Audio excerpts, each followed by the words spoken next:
आज के इस वीडियो में हम 460 करोड़ साल का इतिहास समेटने जा रहे हैं सिर्फ 30 मिनट में। हाँ, आपने सही सुना। हम शुरू करेंगे पृथ्वी के जन्म से, देखेंगे कैसे आग, लावा और टकरावों से बनी हमारी ये दुनिया। फिर आएंगे डायनासोर और उनका रहस्यमय अंत। इसके बाद शुरू होगी स्तनधारी जीवों की कहानी, छोटे छोटे मैमल्स से होते हुए आदि मानव की पहली झलक तक। फिर होमो सेपियंस और उनका लंबा सफर अफ्रीका से लेकर पूरी दुनिया तक। और अंत में हम पहुंचेंगे सिंधु घाटी की गोद में, जहां छिपा है एक ऐसा रहस्य जो आज भी दुनिया के लिए अनसुलझा है। अगर आप ऐसी रोचक और रिसर्च की हुई डॉक्यूमेंट्री पसंद करते हैं तो चैनल को सब्सक्राइब जरूर करिए, क्योंकि ऐसी डॉक्यूमेंट्री बनाने में हमें घंटों मेहनत और रिसर्च करनी पड़ती है। 150 करोड़ साल पहले की पृथ्वी पर, एक ऐसी दुनिया में जहां जीवन का नामो निशान भी नहीं था, एक ऐसी धरती जो बिल्कुल अलग थी, आज से बिल्कुल परे।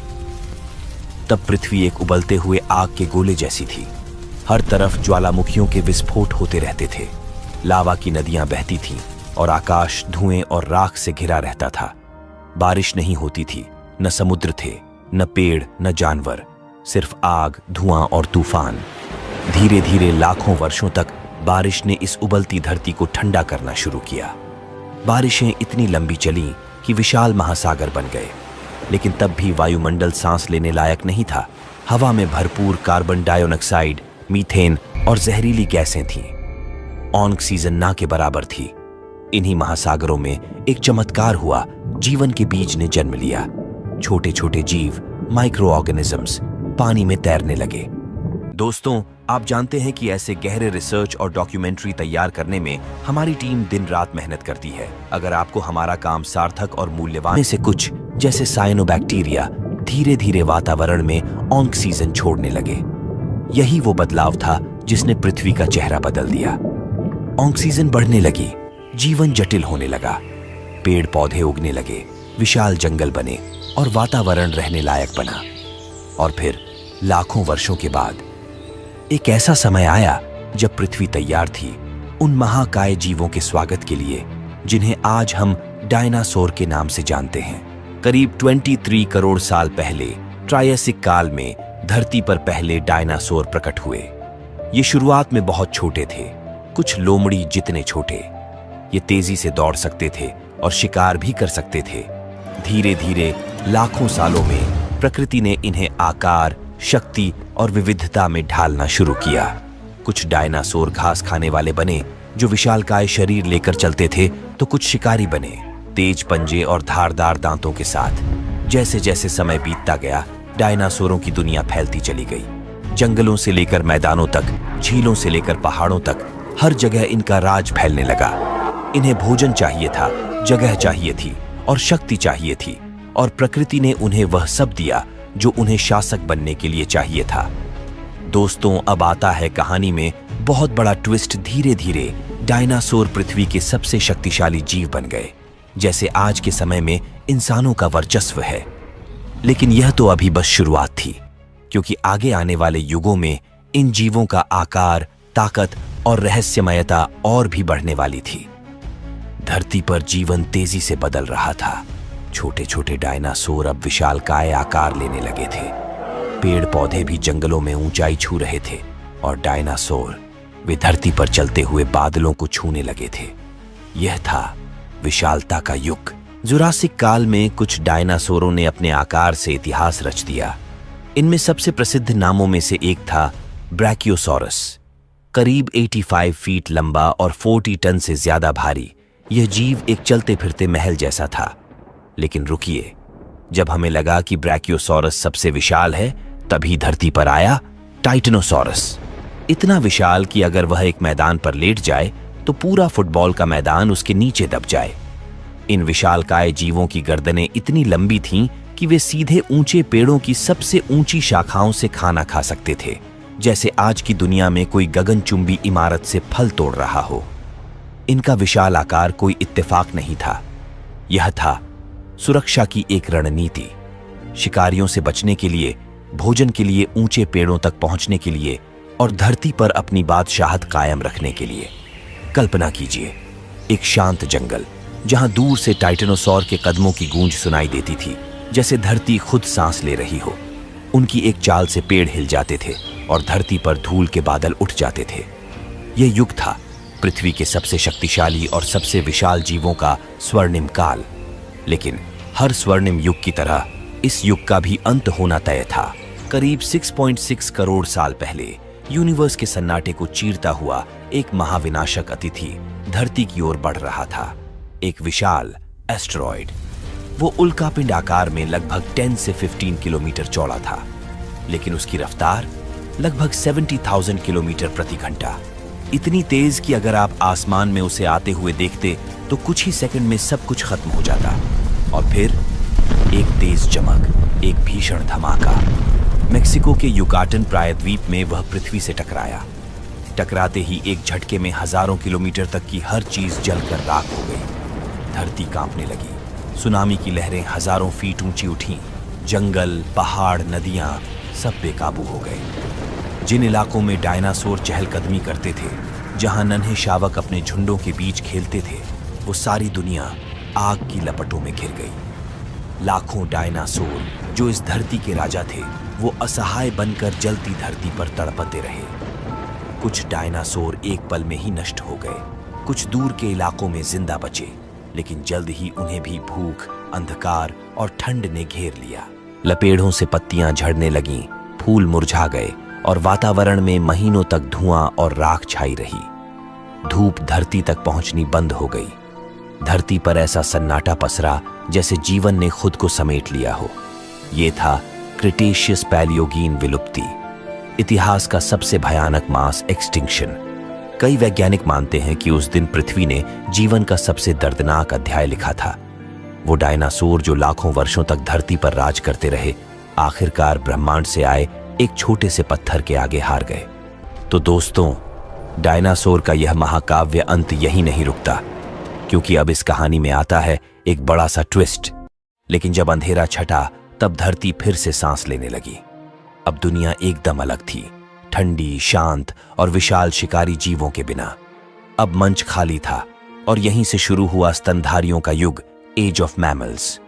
ये छोटे छोटे जीव, चूहे जैसे, रात में सक्रिय रहने वाले, गर्म खून वाले, अब खुले में आने लगे। धीरे धीरे वातावरण बदला, तापमान सामान्य हुआ और धरती पर फिर से हरियाली फैलने लगी। जलवायु ने इन नए जीवों को ढलने का मौका दिया। कोई पेड़ों पर चढ़ने लगा, कोई जमीन पर दौड़ने लगा। भोजन की तलाश में इनका आकार बढ़ने लगा। इसी दौर में अफ्रीका के गहरे जंगलों में प्रकट हुए प्राइमेट्स, जो आगे चलकर बंदर, गोरिल्ला और इंसानों के पूर्वज बने। अब से करीब 2.5 करोड़ साल पहले अफ्रीका में मानसून बदलने लगा, पहाड़ उभरने लगे और वातावरण में ठंडक आई। घने जंगल सिमटने लगे और खुला मैदान फैलने लगा। इस नए मौसम ने कुछ प्राइमेट्स को मैदान में उतरने को मजबूर किया। पेड़ों पर चलने वाले जीव अब सीधे खड़े होकर 2 पैरों पर चलने लगे, और यही था बाइपेडल चलने का आरंभ, जो इंसानों की ओर पहला कदम था। आज से करीब 3 लाख साल पहले पूर्वी अफ्रीका के एक हिस्से में होमो सेपियंस नाम की एक अनोखी प्रजाति ने जन्म लिया। लेकिन ध्यान रखिए, ये कोई अकेली मानव प्रजाति नहीं थी। उस समय धरती पर कई इंसान जैसी प्रजातियां थीं, जैसे कि होमो इरेक्टस, जो अपराइट यानी सीधे खड़ा हो सकता था, या फिर होमो हैबिलिस, जो थोड़ा बहुत औजार बनाना जानता था। लेकिन इन सब में एक चीज सबसे अलग थी, होमो सेपियंस का दिमाग। इनका मस्तिष्क औरों से कहीं ज्यादा बड़ा था। सोचने, समझने और कल्पना करने की शक्ति बाकी सभी से तेज थी, और यही बात उन्हें धीरे धीरे सबसे ऊपर ले गई। इनके शरीर भी शिकार के लिए बने थे। तेज दौड़ सकते थे, हथियार थाम सकते थे और गर्मी सह सकते थे। हाथों की पकड़ मजबूत थी और आंखें तेज, क्योंकि उन्हें अपने आसपास के हर खतरे को पहचानना आता था। होमो सेपियंस तब जंगलों में रहते थे, गुफाओं में छिपते थे। उनके पास कोई स्थायी घर नहीं था। दिन भर भोजन की तलाश, रात को आग के पास ठंडी हवा से बचने की कोशिश, यही उनका जीवन था। वे झुंडों में रहते थे, छोटे छोटे समूहों में, जिनमें 10-20 लोग होते थे। ये झुंड एक परिवार की तरह होते थे, साथ चलना, साथ खाना, साथ लड़ना। हर सदस्य की अपनी भूमिका होती थी। कोई शिकार करता, कोई जड़ी बूटियां खोजता, तो कोई बच्चों को संभालता। और अब सोचिए, ना कोई भाषा थी, ना कोई नियम, ना कोई भगवान, ना ही कोई राजा। बस भूख, डर और जीने की जिद। पर इसी जिद ने उन्हें बदल डाला। उन्होंने अपने हाथों से पत्थर तराशे, लकड़ियों से भाले बनाए और जानवरों को गिराने के तरीके सीखे। ये शुरुआत थी एक ऐसी यात्रा की जो उन्हें अफ्रीका से बाहर ले जाएगी और फिर धीरे धीरे पूरी धरती पर फैला देगी। होमो सेपियंस का जीवन उस समय पूरी तरह शिकारी और संग्राहक, हंटर गैदरर के रूप में था। उनका पेट भरने का एक ही तरीका था, या तो शिकार करो या जंगल से कुछ खोज कर खा लो। सुबह होती ही सबसे पहला काम यही होता। आज खाने को क्या मिलेगा? कोई झुंड हिरण के पीछे भागता तो कोई झाड़ियों में बेर, जड़ें या जंगली फल खोजता। शिकार एक आसान काम नहीं था। जानवर तेज थे, जंगल घना था और हर पल मौत का डर साथ रहता। और फिर अगर खाना नहीं मिला तो भूख एक और रात काट लेती। कई बार 3-3 दिन बिना कुछ खाए ये लोग सिर्फ पानी पीकर जीते थे। महिलाएं और बच्चे अक्सर जड़ी बूटियां और फल इकट्ठा करते थे। वहीं पुरुष भाले, पत्थर और फंदों की मदद से शिकार करते थे। लेकिन ये काम अकेले नहीं होता था, हर चीज मिलजुल कर होती थी, क्योंकि ये लोग जानते थे अकेला आदमी जंगल में ज्यादा दिन नहीं टिक सकता। इनके लिए खाना सिर्फ एक जरूरत नहीं, बल्कि जीवन और मृत्यु के बीच की लकीर थी। और इसी दौड़ में इंसान ने सीखा देखना, सुनना, समझना, कब जानवर कहाँ आता है, किस पौधे को नहीं खाना चाहिए, कौन सी गुफा सुरक्षित है और कहाँ बिच्छू छिपे हैं। ये जीवन तेज, खतरनाक और अस्थिर था, लेकिन इसमें एक गहराई भी थी। जब रात होती तो ये सब आग के पास बैठते। कोई खाना पकाता, कोई बच्चों को कहानियां सुनाता, कोई आसमान देखकर मौसम का अंदाजा लगाता। धीरे धीरे ये शिकारी सिर्फ जानवरों का ही शिकार नहीं कर रहे थे, बल्कि ज्ञान का, अनुभव का और जीवन को समझने का शिकार भी कर रहे थे। यही वो दौर था जहां होमो सेपियंस ने पहली बार दुनिया को महसूस करना शुरू किया। जंगल अब सिर्फ डर नहीं था, वो उनका स्कूल भी था। हर पेड़, हर जानवर, हर पत्थर कुछ ना कुछ सिखाता था उन्हें। और यही सीख आगे चलकर उन्हें जंगलों से बाहर लाएगी और बना देगी इतिहास का सबसे बुद्धिमान शिकारी इंसान। करीब 70,000 साल पहले हमारे पूर्वजों के दिमाग में एक क्रांति हुई। वैज्ञानिक इसे कहते हैं कॉग्निटिव रेवोल्यूशन, यानी सोचने की ताकत का विस्फोट। अब इंसान सिर्फ सामने दिख रही चीजों को नहीं समझता था, बल्कि जो नहीं दिखता उसकी भी कल्पना कर सकता था। वो भविष्य के बारे में सोच सकता था, यादें बना सकता था और सबसे जरूरी, वो दूसरों को अपनी बातें समझा सकता था। भाषा का जन्म यहीं से हुआ। सोचिए, जब एक इंसान जंगल में शेर देखता था तो अब वो दूसरों को सिर्फ इशारों से नहीं, बल्कि साफ शब्दों में बता सकता था। वहां झाड़ी के पीछे एक शेर है, अभी अभी गया है, अकेले मत जाना। ये भाषा सिर्फ चीजों को बताने के लिए नहीं थी, बल्कि भावनाओं को बांटने के लिए थी। डर, प्यार, गुस्सा, सपना अब सब शब्दों में ढलने लगा। फिर इंसान ने सिर्फ जानकारियां ही नहीं, कहानियां भी गढ़नी शुरू की। चांद पर कोई आत्मा रहती है, हमारे पूर्वज आग से बने थे, अगर हम पेड़ को काटेंगे तो बारिश बंद हो जाएगी। ये सब झूठ नहीं थे, ये कल्पनाएं थीं। और कल्पना ही वो ताकत थी जिससे इंसान ने समाज बनाए, नियम बनाए और आखिरकार सभ्यता की नींव रखी।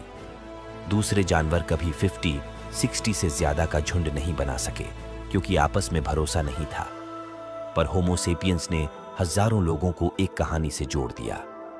जैसे आज हम सब एक झंडे के नीचे खड़े हो सकते हैं या एक भगवान में विश्वास कर सकते हैं, तो उसकी शुरुआत इसी कॉग्निटिव रेवोल्यूशन से हुई थी।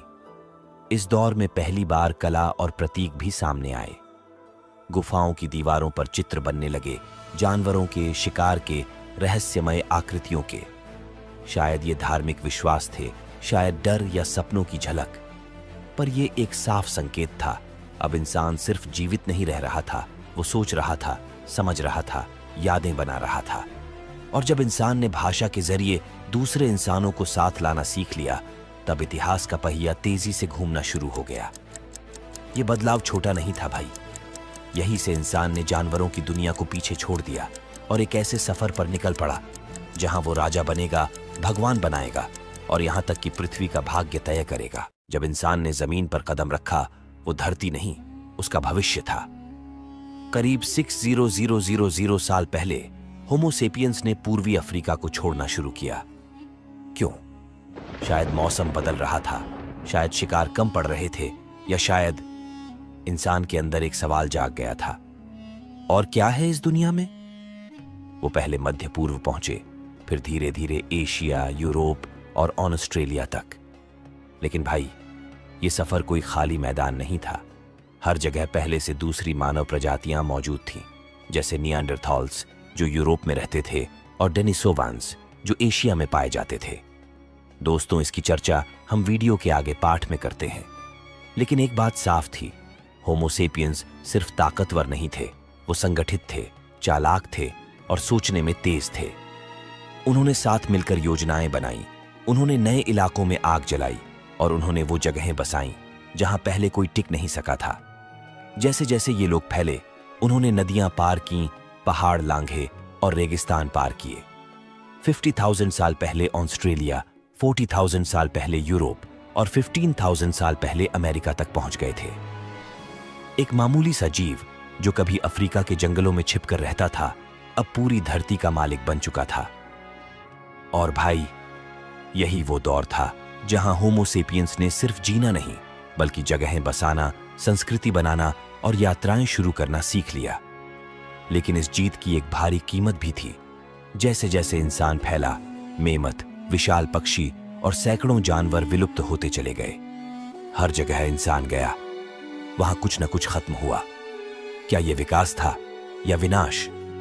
ये सवाल आज भी इतिहास के पन्नों में गूंज रहा है। अब होमोसेपियंस सिर्फ एक जगह का प्राणी नहीं रहा, वो अफ्रीका से निकलकर दुनिया के कोने कोने में पहुंच चुका था।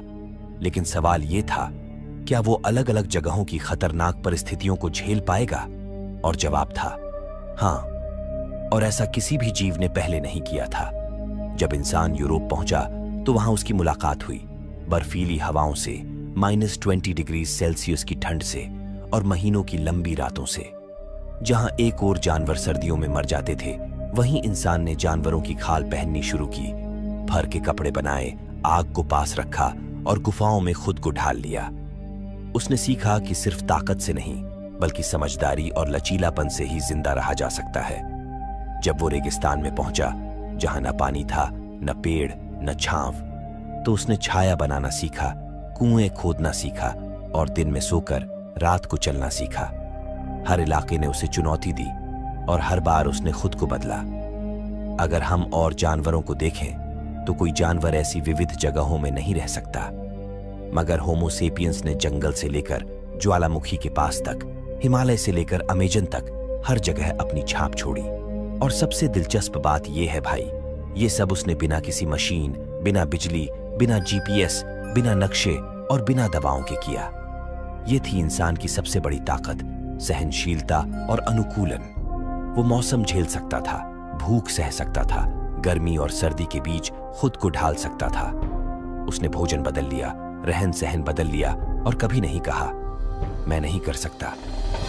और भाई, यही वजह है कि आज अगर आप एक इंसान को आर्कटिक में बर्फ के बीच देखेंगे और दूसरा इंसान अफ्रीका के रेगिस्तान में, तो हैरान मत होइए, क्योंकि हम वो प्रजाति हैं जो हर जगह जिंदा रह सकती है, अगर दिल में जिंदा रहने की जिद हो तो। भाई, जब हमने पहली बार बात शुरू की थी, तब हमने कहा था होमोसेपियंस ने अफ्रीका में जन्म लिया और फिर धीरे धीरे वो वहां से बाहर निकले। अब जरा सोचिए, जब ये इंसान अफ्रीका से निकले और दुनिया की तरफ बढ़े, तो वो अकेले नहीं थे इस धरती पर। रास्ते में इन्हें कई और प्रजातियां मिली जो बिल्कुल इंसानों जैसी दिखती थीं, पर थीं कुछ अलग। इनमें सबसे बड़े नाम थे निएंडरथॉल्स और डेनिसोवान्स। हमने पहले जिक्र किया था कि ये होमोसेपियंस से पहले यूरोप और एशिया में रह रहे थे। अब तक सब यही सोचते थे कि इनसे होमोसेपियंस का सीधा टकराव हुआ और शायद होमोसेपियंस ने उन्हें मिटा दिया। लेकिन भाई, अब जो नया रिसर्च आया है वो सचमुच दिमाग हिला देने वाला है। 2000 साल के बाद जब वैज्ञानिकों ने इन पुरानी प्रजातियों की हड्डियां और दांत उठाए और उनमें से डीएनए निकाला, तो उन्हें पता चला कि ये कहानी सिर्फ टकराव की नहीं थी, बल्कि ये कहानी थी मेल मिलाप की, रिश्तों की और खून के गहरे संबंधों की। डीएनए टेस्ट से सामने आया कि आज के इंसान यानी आप और हम, हमारे शरीर में भी निएंडरथॉल और डेनिसोवन का अंश मौजूद है। हाँ भाई, हम पूरी तरह शुद्ध होमोसेपियंस नहीं हैं। यूरोप और एशिया में रहने वाले लोगों के शरीर में 1 से 4% नियांडरथॉल डीएनए है। कुछ दक्षिण एशियाई और ऑस्ट्रेलिया के आदिवासी समुदायों में डेनिसोवन डीएनए के निशान भी मिले हैं। अब एक बड़ा सवाल, जब हम उनमें मिले, उनके साथ जिए, तो फिर वो गायब कैसे हो गए? कुछ कहते हैं होमोसेपियंस ने ज्यादा संगठित होकर उन्हें हरा दिया। कुछ कहते हैं कि हमारी आबादी ज्यादा थी, और कुछ वैज्ञानिक मानते हैं कि हमने उन्हें धीरे धीरे खुद में मिला लिया, यानी वो मिटे नहीं, हम में समा गए। दोस्तों, अभी तक आपने देखा कि कैसे होमोसेपियंस अफ्रीका से निकलकर एशिया और यूरोप तक पहुंच चुका था। उसने जंगलों, नदियों और मैदानों को अपना घर बना लिया था। लेकिन अब कहानी में आने वाला था एक बहुत बड़ा ट्विस्ट, एक ऐसा मोड़ जिसने इंसान की सहनशीलता और अनुकूलन की सारी सीमाएं तोड़ दी। आज से लगभग 20,000 साल पहले पृथ्वी ने एक भयावह रूप ले लिया था। तापमान तेजी से गिरा, समंदरों का पानी बर्फ में बदलने लगा और पूरी धरती पर एक सफेद चादर फैलती चली गई। इसे हम कहते हैं अंतिम हिम युग, लास्ट ग्लेशियल मैक्सिमम। लेकिन ऐसा अचानक नहीं हुआ। पृथ्वी की कक्षा में बदलाव, सूर्य की ऊर्जा में कमी और ज्वालामुखीय धूल से बनी बादल की परतों ने सूरज की गर्मी को पृथ्वी तक पहुंचने से रोक दिया था। धीरे धीरे तापमान इतना गिर गया कि यूरोप, एशिया और उत्तरी अमेरिका के बड़े हिस्से बर्फ की मोटी परतों से ढक गए। इस समय समुद्र का स्तर करीब 120 मीटर तक नीचे चला गया। कई जगह आज जो जमीन समुद्र के नीचे है, तब वो इंसान के चलने लायक थी। अब जरा सोचिए, ऐसे माहौल में इंसान कैसे जिंदा रहा होगा? उस समय मानव थे, मगर छोटे समूहों में, न कोई शहर, न कोई खेती, न कोई विज्ञान, बस जिंदा रहने की एक जिद थी। इंसान गुफाओं में छिपकर रहता था, जानवरों का शिकार करता, जड़ें और फल खोजता और अगली सुबह देखने की उम्मीद में हर दिन जंग लड़ता था। लेकिन इसी संघर्ष के बीच उसने सहनशीलता सीखी, पर्यावरण को पढ़ना सीखा और धीरे धीरे बदलाव के बीज बो दिए, जो एक दिन सभ्यता में खिलने वाले थे। हजारों साल की बर्फीली कैद के बाद धरती ने करवट ली। लगभग 11,000 साल पहले सूरज की गर्मी थोड़ी तेज होने लगी। धरती की कक्षा में हुए छोटे छोटे बदलावों ने हवा के बहाव और बादलों की दिशा को बदल दिया, और धीरे धीरे वो बर्फ जो सदियों से जमकर बैठी थी, पिघलने लगी। पहाड़ों की चोटियां जो पहले सफेद चादर में ढकी थीं, अब उनके नीचे की मिट्टी दिखने लगी। ग्लेशियरों से पानी बहकर नीचे आया और बना नदियां, झीलें और जीवन के नए रास्ते। इंसान जो कभी बर्फ के बीच शिकार के पीछे दौड़ता था, अब पहली बार एक सवाल सोचने लगा, क्या मैं ठहर सकता हूं? क्योंकि अब उसके सामने थी हरियाली, पानी और मौसम जो पहले जैसा क्रूर नहीं था। जानवर भी अब तय इलाकों में घूमते थे, पेड़ पौधे भी मौसम के साथ नियमित फल देने लगे। और यहीं से एक क्रांति ने जन्म लिया, जिसका नाम तब किसी को नहीं पता था, लेकिन आज हम उसे कहते हैं सभ्यता की नींव। अब इंसान ने महसूस किया कि बर्फ की तरह बहने की जरूरत नहीं। वो अब एक जगह टिक सकता है, घर बना सकता है, बीज बो सकता है, जानवर पाल सकता है और भविष्य की योजना बना सकता है। जो इंसान कल तक सिर्फ जिंदा रहने की सोचता था, अब सपने देखने लगा था। और भाई, यही सपने आने वाली कृषि क्रांति की जमीन तैयार कर रहे थे। जब इंसान ने महसूस किया कि मौसम अब स्थिर हो रहा है, नदियां लगातार बह रही हैं और पेड़ों में हर साल फल आ रहे हैं, तो उसके भीतर एक नया विचार जन्मा, क्या मैं खुद भोजन उगा सकता हूं? यह विचार जितना छोटा लग सकता है, उतना ही क्रांतिकारी था। यही वो समय था जब इंसान ने बीज को मिट्टी में दबाया और पहली बार इंतजार किया। वो दिन जब धरती से अन्न का पहला पौधा निकला, वो इंसानी इतिहास का सबसे बड़ा मोड़ था, क्योंकि यहीं से शुरू हुआ नवपाषाण युग, यानी नई पाषाण युग, जहां पत्थर के औजार तो अभी भी थे, लेकिन सोच अब पहले से अलग थी। अब इंसान घूमने वाला शिकारी नहीं रहा, वो अब किसान बन चुका था। फसलों की शुरुआत गेहूं और जौ से हुई। धीरे धीरे दालें, बाजरा और चावल भी उगाए जाने लगे। और सिर्फ फसलें ही नहीं, अब वो जानवरों को भी साथ रखने लगा। भेड़ें, बकरियां, गायें, कुत्ते। कभी जिन जानवरों का पीछा करता था, अब उन्हें पालना सीख गया था। इससे हुआ ये कि दूध, मांस और मेहनत के लिए इंसान को एक भरोसेमंद साथी मिल गया। अब भोजन जमा होने लगा, भूख का डर थोड़ा कम हुआ और इंसान ने पहली बार वक्त महसूस किया, जिस वक्त में वो बच्चों को सिखा सकता था, बर्तन बना सकता था, रहने के लिए स्थायी घर बना सकता था। नवपाषाण क्रांति ने न सिर्फ जीवन बदला बल्कि सोच बदल दी। अब जंगलों की जगह गांव बनने लगे, झुंडों की जगह समुदाय बनने लगे और इधर उधर भागने की जगह इंसान ने पहली बार एक शब्द समझा, घर। जब खेतों में अन्न उगने लगा, घरों में जानवर पाले जाने लगे और बस्तियां स्थायी होने लगीं, तो इंसान को पहली बार वक्त बचने लगा। अब सारा समय सिर्फ पेट भरने में नहीं जाता था।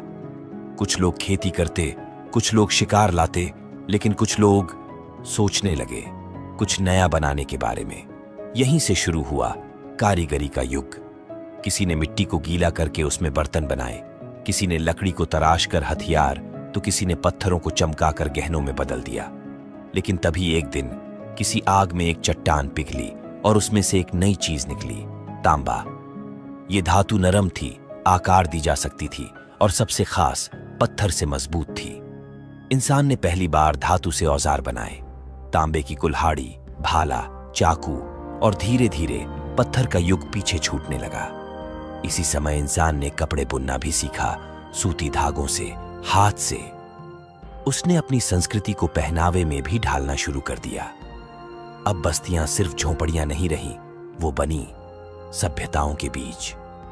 लोगों में अब काम का बंटवारा होने लगा, कोई किसान, कोई कुम्हार, कोई लोहार, कोई व्यापारी, और ये सब कुछ मिलकर एक नए युग की ओर ले जा रहा था।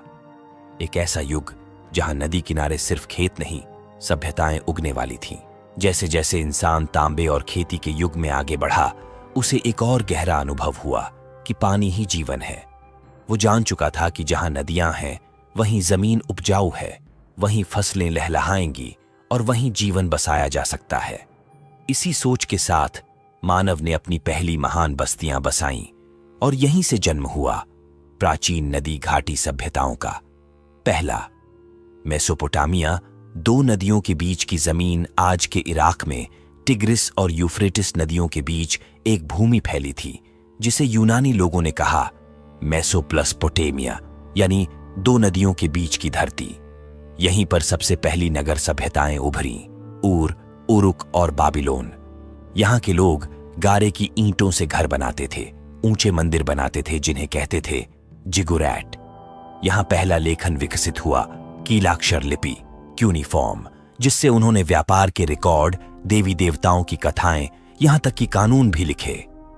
हम्मुराबी का विधान, दुनिया का पहला लिखित कानून, इसी धरती पर बना था। दूसरा, सिंधु घाटी सभ्यता, विकसित लेकिन मौन। दूसरी ओर, हजारों किलोमीटर दूर, भारत और पाकिस्तान के पश्चिमी भागों में सिंधु नदी बहती थी और उसके किनारे बसी दुनिया की सबसे रहस्यमयी और योजनाबद्ध सभ्यता, सिंधु घाटी सभ्यता। यहाँ के लोग गजब के शिल्पकार और नगर योजनाकार थे। हड़प्पा और मोहनजोदड़ो जैसे शहरों में सीधे कटे हुए रास्ते, ईंटों से बने घर, घरों में कुएं और स्नान घर, यहाँ तक कि अंडरग्राउंड ड्रेनेज सिस्टम था, जो आज भी दुनिया को हैरान करता है। लेकिन हैरानी की बात यह भी है कि आज तक हमें यहाँ से कोई राजा, कोई युद्ध, कोई हथियारों का ढेर नहीं मिला।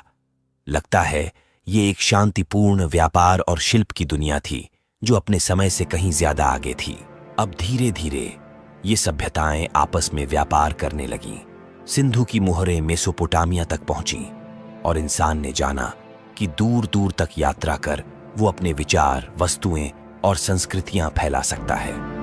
सभ्यताओं का युग शुरू हो चुका था और मानव अब सिर्फ जिंदा रहने वाला प्राणी नहीं था, बल्कि इतिहास का निर्माता बन चुका था। जब छोटे छोटे गांव बड़े शहरों में बदलने लगे और लोगों के काम बंटने लगे, तो इंसान ने महसूस किया कि अब उसे जरूरत है किसी नेतृत्व की, किसी ऐसे व्यक्ति की जो बताए कि कौन खेत में काम करेगा, कौन व्यापार संभालेगा, कौन मंदिर बनाएगा और कौन रक्षा करेगा। यहीं से शुरू हुआ सामाजिक ढांचे का निर्माण। अब समाज सिर्फ हम सब बराबर नहीं रहा, बल्कि काम के आधार पर वर्ग बनने लगे।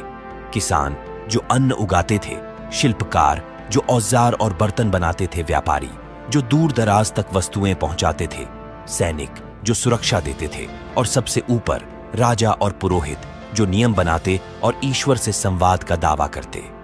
राजा को अब सिर्फ ताकतवर नहीं बल्कि ईश्वर का प्रतिनिधि माना जाने लगा। उसका सिंहासन केवल कुर्सी नहीं था, वो व्यवस्था का केंद्र था। मेसोपोटामिया में राजा खुद को ईश्वर का पुत्र बताता था। मिस्र में फिरौन को खुद ईश्वर ही मान लिया गया। सिंधु घाटी थोड़ी अलग थी, वहां कोई स्पष्ट राजा नहीं मिला, लेकिन वहां भी किसी ने तो वो योजनाबद्ध शहर बनवाए होंगे। और यही से शुरुआत हुई कानून, कर, प्रशासन, फौज, मंदिरों और महलों की। अब मनुष्य का समाज बस एक बस्ती नहीं रहा, बल्कि एक ऐसी संरचना बन गया जहां हर किसी का एक स्थान तय था और हर किसी के ऊपर राजा की छाया थी।